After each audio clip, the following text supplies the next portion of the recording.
stop wasting money on Harley Davidsons until you see this. Now, I've wasted a lot of money on Harley Davidson motorcycles over the last 30 plus years of riding them. So I'm going to tell you 3 things you need to know so that you stop wasting money on Harley Davidson motorcycles. Now, the last point's going to save you money no matter which bike you buy, even if you buy a brand new one. Now, number 1, all Harleys are fun. And I'm bringing that point up because people think that they have to buy a brand new Harley Davidson in order to be with the crowd, in order to have fun, in order to get the ultimate experience. That's crap.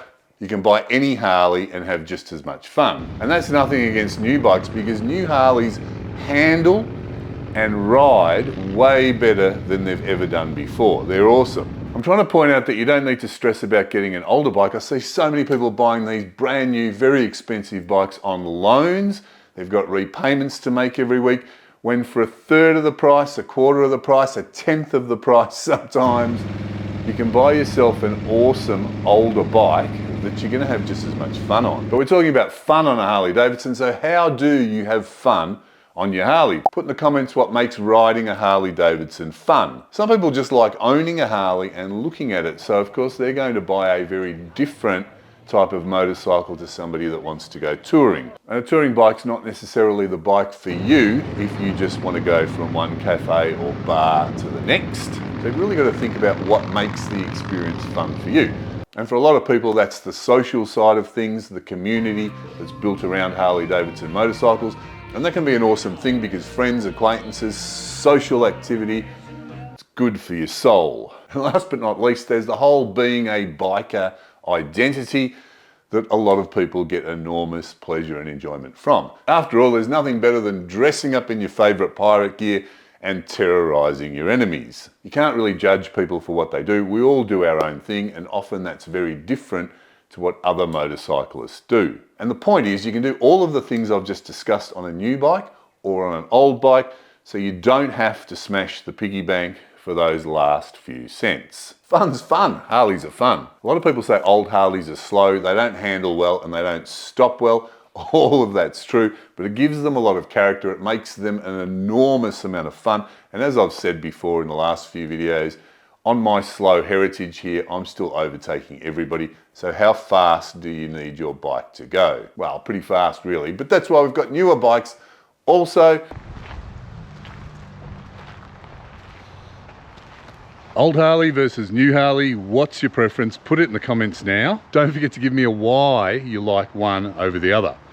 Now, Blake, this beautiful this beautiful heritage belongs to Blake, and you've probably seen on my other videos he's also got a lovely chopper, and then he's got a surprise chopper coming up when he gets it done. Now, so you've got 3 Evos and you've got a new bike and you're a very experienced rider. What do you like best and why? You're looking at my chest. He's telling me what to do with the camera. That's what happens when you're a budding YouTuber. Go. Right, so old, why old versus new? Yeah. The differences are like, they're huge, right? It's like, why do we want to, like, why would you want to ride an old bike that has not so good suspension as new? The brakes aren't as good, it's not as quick. And then, yeah, so you ask yourself, why do I still like the old bike? And I don't know, it's maybe the character holds a bit of story to it. It's a real tough one. But I will admit, riding the older bikes has a different level of enjoyment. Better or new. Worse? Or just different? Man, that's a tough one. I don't think I could answer that. Like, we just had a lot of fun riding these 2 old bikes, didn't we? Yeah, like we were having a blast, and like we weren't even really going fast.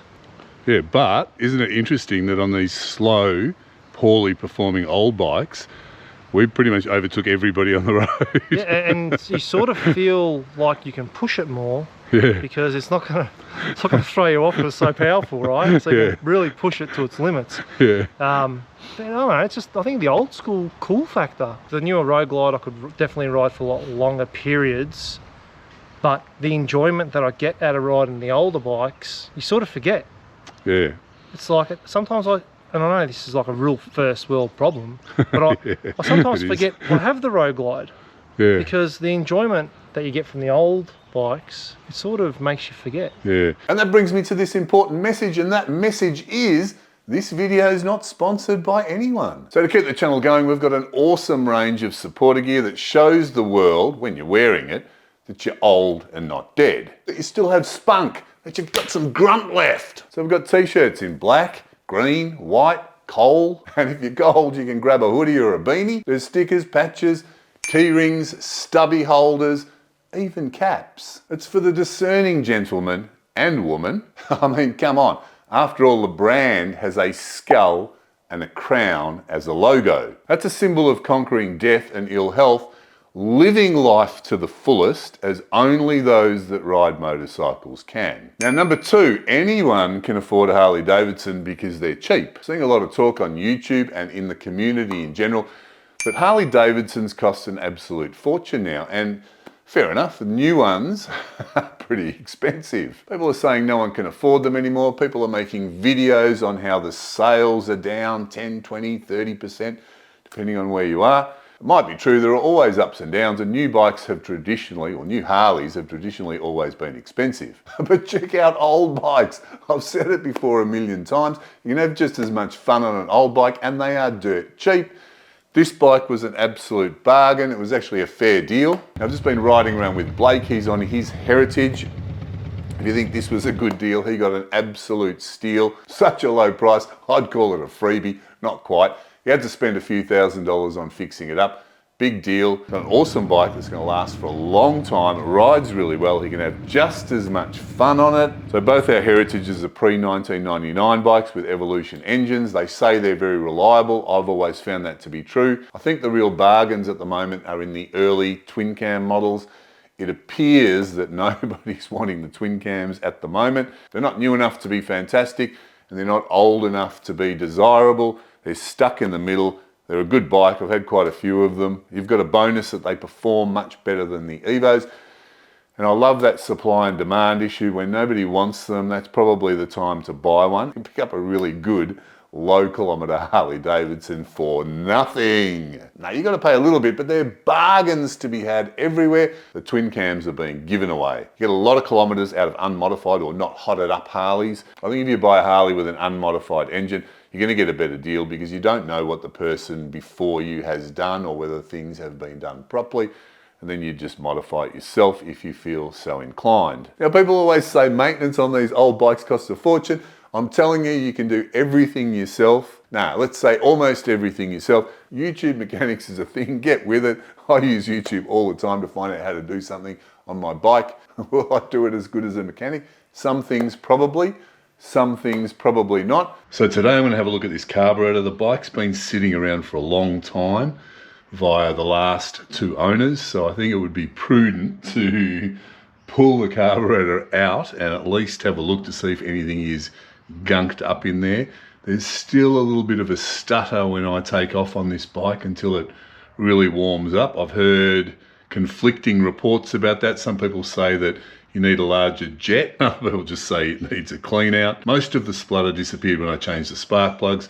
So let's pull the carburetor apart and see if it's going to make any difference. It's the blind leading the blind today.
So the main jet is 180,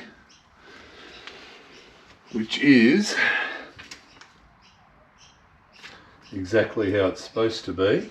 Because if you look in the service manual, it tells you what the jets are supposed to be for your standard models. And interestingly enough, and I don't know why, for the different models around the world, the jets are different. So for example, for some reason, this is an international model, you can tell by the VIN number. So the main jet's supposed to be 180, whereas in America, it's only 165. Actually, if you know why, put in the comments why. I was expecting it to be dirtier, but it looks pretty clean. The only thing is, I don't actually know what clean is on the inside of a carburetor, because it's not like I pull them apart all the time, so I just wouldn't know. So let's just clean it up as best we can, and theoretically, clean is good.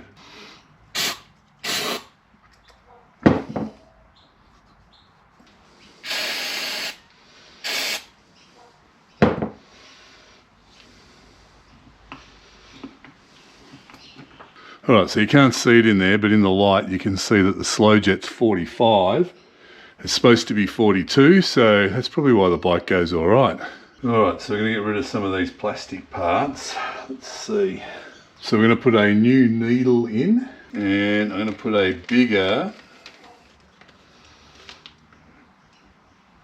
bigger main jet just to see what happens. Alright, so 185 main jet. So interestingly enough, I needn't have worried about this carburetor at all. I'm just making work for myself. Right, so this is back together, I think. So what do we got? We've got a new fuel inlet, tap, whatever you want to call it. The other plastic one was cracked. Put the choke back on, changed one of the jets. I've got a new mixture screw, so theoretically I should be able to reach under there and adjust it, so I don't have to pull everything off again as I'm dicking around with this carburetor. And let's now hope that I can put it back.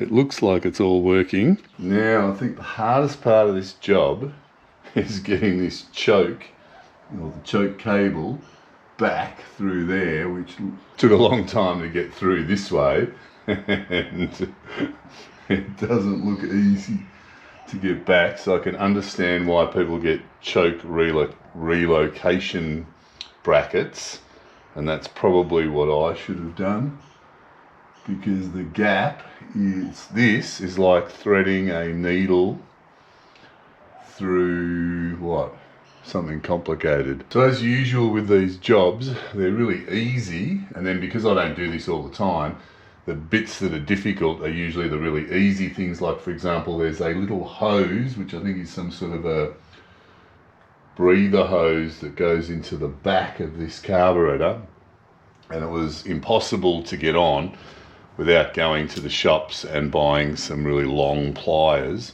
I guess I could have taken the tank off, but I couldn't really be bothered taking the tank off, so this was the solution. And again, it sucks up time because you've got to go to the shop. I didn't have anything like this in the toolbox.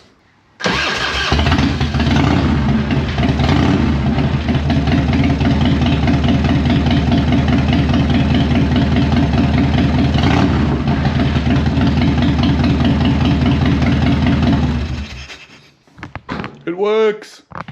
I've got these hex or Allen keys instead of the screws that hold the bottom of the carburetor on, so it's pretty easy now to make adjustments. Let's see how we go.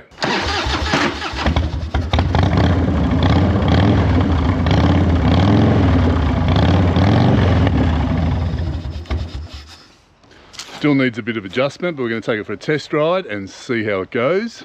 Got Blake coming around in the morning with his Heritage, another Evo, so we're going to go for a ride. These young guys have always got a trick up their sleeve. Wouldn't surprise me if he rolls up with a very fast Heritage, because he's just fixed it up.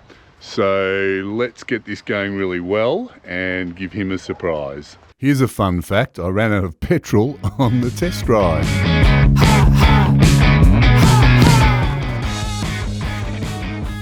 anyone can fix their Harley, anyone can maintain it themselves if they want to, if they're so inclined to save money. So you can't say that maintenance on a Harley is expensive, it's cheap. Doing your own work on a motorcycle is a great way to become familiar with it, and you've always got mechanics to fall back on. Now, number 3 is you need your end goal in mind to understand what platform you're going to start on. You see, one of the most costly mistakes you can make, one of the biggest wastes of money, and I've done this myself many times, is buying the wrong bike. I think almost everybody does mods to their Harley. There are people who say, no, I'm never going to modify my Harley. But inevitably, there are better parts around, there are great ideas around, and you can make them look seriously cool. So you're going to modify your Harley. Yeah, that's a good point, Blake. Yeah. Look at that, skinny tank.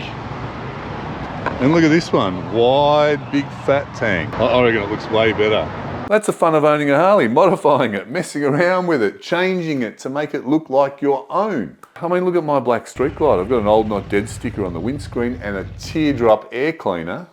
It's unique. But seriously, that's the fun of owning a Harley. Now, a lot of these parts that you're going to put on your bike are seriously expensive. I was reading someone's post the other day. They were trying to turn a Road King into a road glide. Everybody loves road glides at the moment. Can you blame him? That's an expensive modification. He should have started with a road glide. When I first changed from a fat boy to a street glide, I did that because I looked at the type of riding I was doing, and it was always hammering along the freeway to get somewhere, or hammering along an open country road to get somewhere in the other direction. If you like to travel over a certain speed, it can get very tiring without a fairing. I switched across to a street glide with a fairing, way less fatigue when you're riding hard, able to leap tall buildings in a single bound.